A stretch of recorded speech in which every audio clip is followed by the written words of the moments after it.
Si la méta de Yu-Gi-Oh est encore et toujours assez chère, il existe heureusement pour nous beaucoup de decks beaucoup plus budget pour se faire plaisir et jouer avec nos amis. Typiquement, il y a beaucoup de sets de reprint en ce moment et ça rend certains decks beaucoup plus accessibles qu'ils n'étaient auparavant. Vous avez absolument adoré la dernière vidéo, donc c'est pourquoi nous vous en remercions. Et nous allons vous présenter aujourd'hui 10 nouveaux decks budget et je suis accompagné cette fois-ci de mon cher ami Arthur. Salut.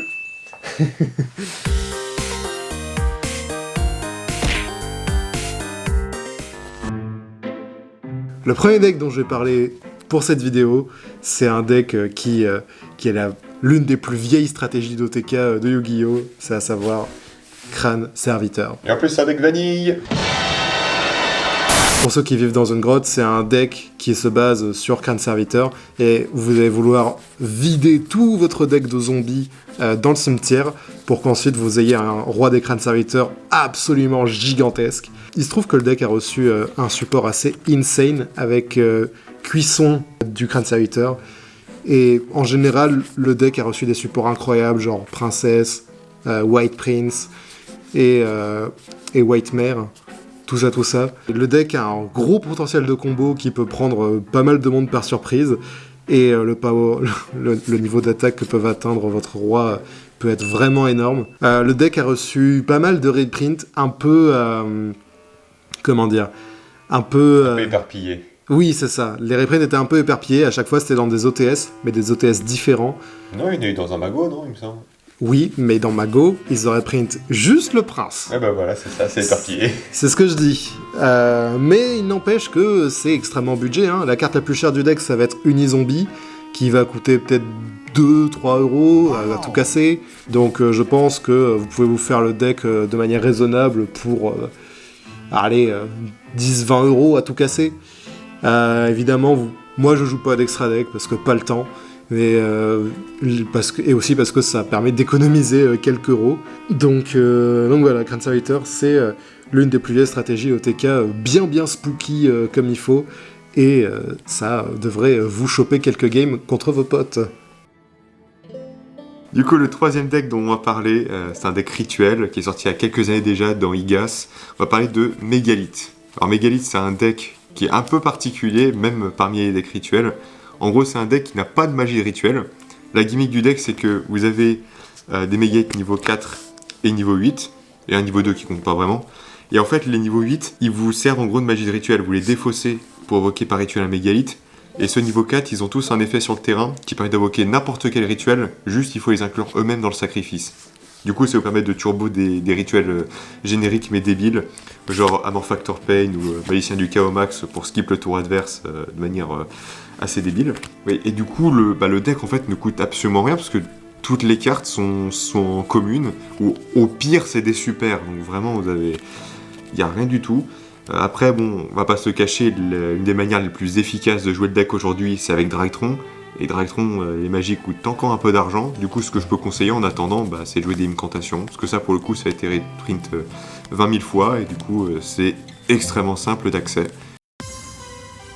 L'autre deck dont je n'avais pas parlé à la vidéo précédente, et je m'en suis voulu, mais maintenant c'est l'heure de réparer cette erreur, c'est Metalphose. Metalphose, donc, c'est un deck fusion pendule, mais plus fusion que pendule.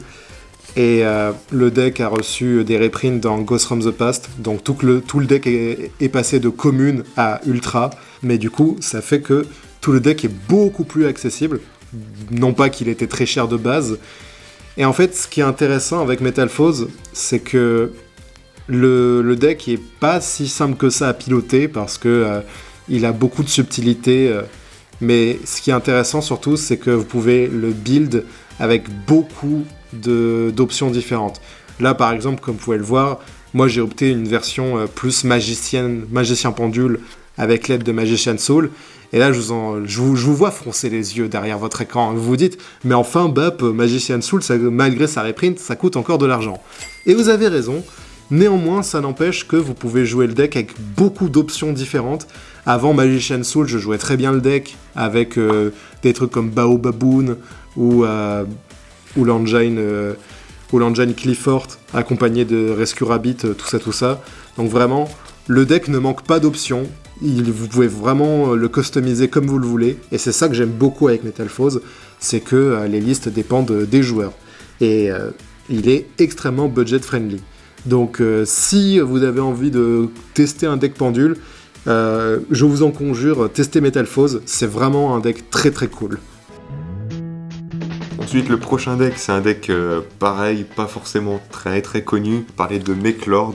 Donc Mechlord, là, en l'occurrence, c'est un deck d'animé, mais pareil, bon, c'est un deck qui n'a pas reçu énormément de support. Il a eu une vague dans LED 7, il me semble, en étant que le dragon est de rat. Là, le but, en fait, c'est un deck machine OTK. Le but actuel du deck, c'est de turbo le boss monster, qui, quand il tape, il vole un monstre d'extra deck adverse, et il gagne son attaque, et en plus, s'il vole une synchro, il peut taper 3 fois, donc c'est assez gratuit. Le deck, en plus, a une possibilité d'engine rigolote, parce qu'en gros, un des starters du deck, c'est un monstre niveau 4 qui peut sauter détruire pour spé d'autres niveau 4 du deck. Vous pouvez jouer des toolbox rang 4. Moi j'aime bien jouer les gadgets pour ça, pour faciliter des locations d'Xyz. Et en gros, bon bah ça vibe, ça fait des trucs marrants. Et ça joue sur la destruction, et souvent les decks qui jouent sur la destruction, c'est assez rigolo. Le prochain deck dont on va parler, c'est un deck dont j'ai pas mal parlé sur cette chaîne. C'est un deck qui a beaucoup fait parler de lui l'année dernière en général. C'est évidemment B-Trooper. B-Trooper, si vous avez un peu ouvert des tiennes, vous vous êtes sûrement rendu compte que tout l'archétype a été reprint en commune. C'était pas très cher de base, mais maintenant ça l'est encore moins. Après là, comme vous pouvez le voir, je joue une version Insector, parce que vous pouvez jouer un peu tous les engines insectes possibles et imaginables. Vous pouvez jouer avec Battle Wasp, qui coûte environ quelques centimes. Et vous pouvez jouer Insector qui s'est fait reprint de nombreuses fois. Et encore une fois, ce qui est cool avec B-Trooper, c'est que c'est une stratégie de Link Climb, mais en fait le deck est extrêmement customisable. Vous pouvez jouer tout ce que vous voulez et qui vous fait kiffer, et ça restera un deck très stable, très cool, très fun. Il y a beaucoup de possibilités avec ce deck, et c'est pour ça que je l'aime autant, et qu'il y aura un nouveau deck profile en février, parce qu'il y aura du support à insectes qui va sortir. Encore, décidément, dans Photo Hypernova, il y a beaucoup de choses. On va parler d'un deck anciennement méta, ou plutôt anciennement anti-méta. On va parler de True Draco. 100% Real Drago. Exactement. Donc True Draco, le deck, je pense que vous avez déjà entendu parler. Le but, c'est que vous avez vos monstres qui s'invoquent par sacrifice en sacrifiant vos magies pièges continues, pas forcément de l'archétype bien sûr. Et en fait, c'est juste un deck stun où vous avez vos magies pièges, déjà de l'archétype, qui ont tous des effets.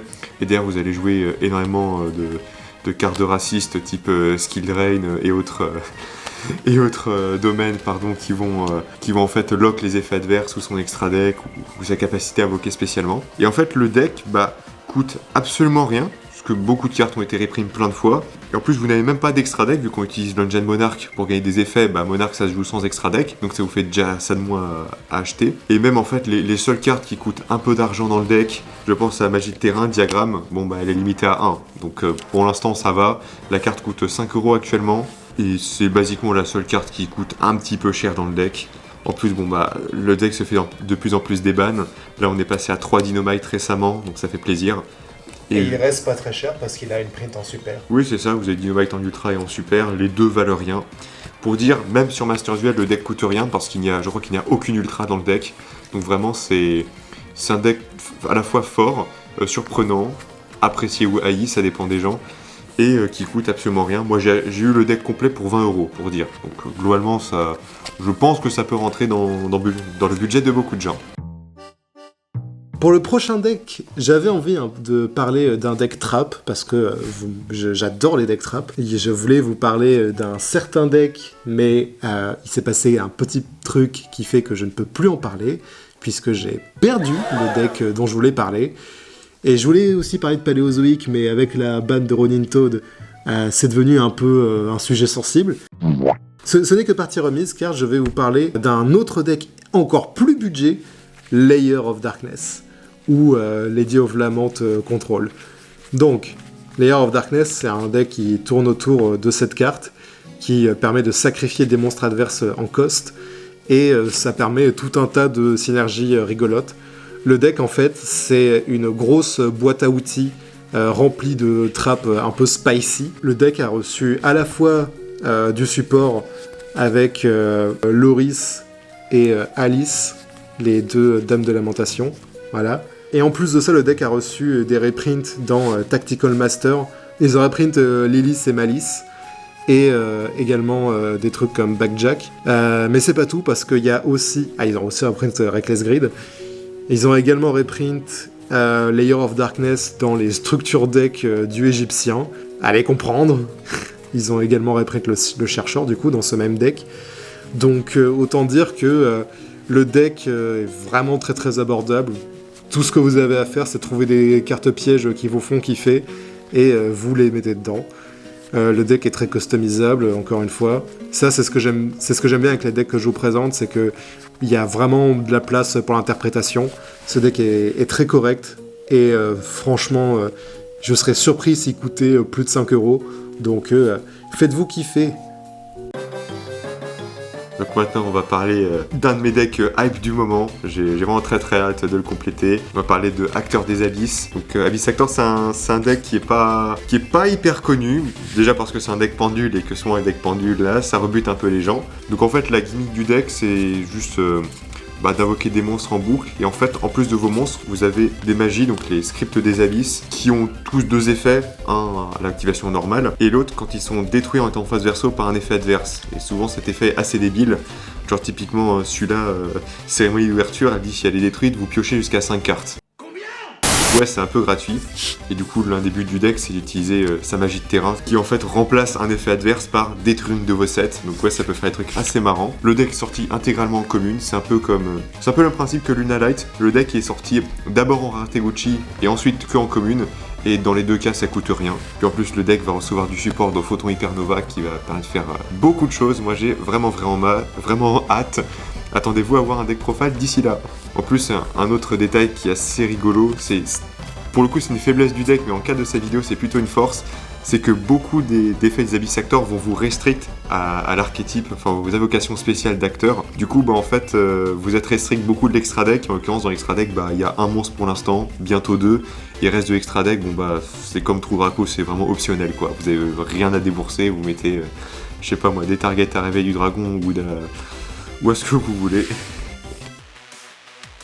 Prochain deck dont on va parler, c'est Amazoness, qui est un deck qui a reçu du support dans Darkwing Blast, et qui va également recevoir du support dans quelques semaines avec Crystal Revenge. C'est un deck d'animé GX, je pense que certains connaissent le deck, et même aussi apparu dans la première... Dans GX, c'est dans Duel Monster et dans Arc 5, qu'est-ce que tu racontes? Dans GX aussi. C'est vrai, c'est vrai, dans GX. C'est un deck qui est dans 3 animés. C'est un deck, vraiment, ils ont fait les gros forceurs. Donc, le deck a reçu une grosse vague de support, et c'est que des communes, plus des reprints également en commune. Donc le deck est tout à fait accessible. C'est un deck de bagarre, évidemment. Vous invoquez des grosses madames musclées. Les madames musclées vont faire des fusions encore plus musclées. Et avec ça, juste vous tabassez votre adversaire. Même leurs chats, ils sont musclés. T'es mal à la taille du matou.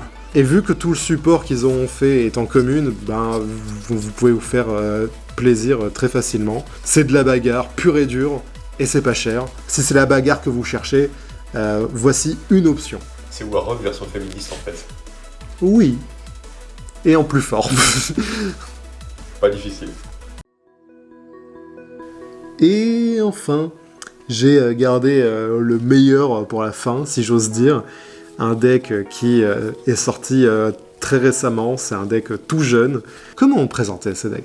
Ce deck, il fait beaucoup parler de lui, les gens ont l'air de vachement le kiffer, et c'est normal. C'est la nouvelle exclue TCG, c'est Gotti.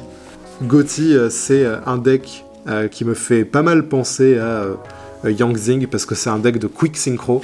Donc c'est un deck poisson, qui va s'axer sur le bannissement. Comme vous pouvez le voir, c'est des poissons qui viennent de l'espace. Donc comme métaphysique, ça va bannir les monstres et ils vont revenir à la stand-by phase. Et ensuite, pendant le tour adverse, ils peuvent faire des synchros. Donc on a évidemment lui qui va bannir une carte quand il est invoqué. Et on a Deep Beyond qui bannit absolument tout une fois qu'il touche le board. C'est très violent et on a accès à des synchros génériques très agréables comme Ruddy Rose Dragon ou lui c'est Channing. qui d'ailleurs vient d'être reprint dans Magnificent Maven. Toutes les cartes qui auraient pu coûter cher ont été reprint récemment, donc franchement c'est gratuit comme deck. Les cartes valent absolument rien. Genre ça c'est 1 ou 2 euros, ça c'est une commune. Deep Beyond qui est le boss monster du deck, c'est pareil 1 ou 2 euros. Ça rend très gratuit. La carte la plus chère du deck pour l'instant c'est Abyss Shark et il vaut 3 euros à tout casser. Si vous achetez le playset ça vous fait 9 euros et après le reste c'est du moins d'1 euro. Donc c'est tout à fait accessible. Donc si vous avez envie d'expérimenter avec cette merveilleuse exclue TCG, vous pouvez totalement, parce que comme Beatrooper, c'est pas très cher. Franchement, les exclus TCG dernièrement, c'est que des masterclass. On a eu Gotti, on a eu Beatrooper, on a eu Libromancer. On a eu Libromancer et oui, on a eu Warrock. Je ferai un deck profile de ce deck très bientôt, donc soyez attentifs. Voilà, c'est tout pour cette vidéo. N'hésitez pas à dire en commentaire quels sont vos decks budget préférés, et peut-être qu'ils seront dans une prochaine vidéo. Mais n'hésitez pas aussi à dire lesquels vous intéresseraient pour un éventuel deck profile. Ouais, dites-nous, hein, on lit tous vos commentaires, comme d'habitude. Et en attendant, un mot à rajouter, monsieur ? Lisez vos cartes. Lisez vos cartes. N'oubliez pas que personne ne s'attend à l'acquisition.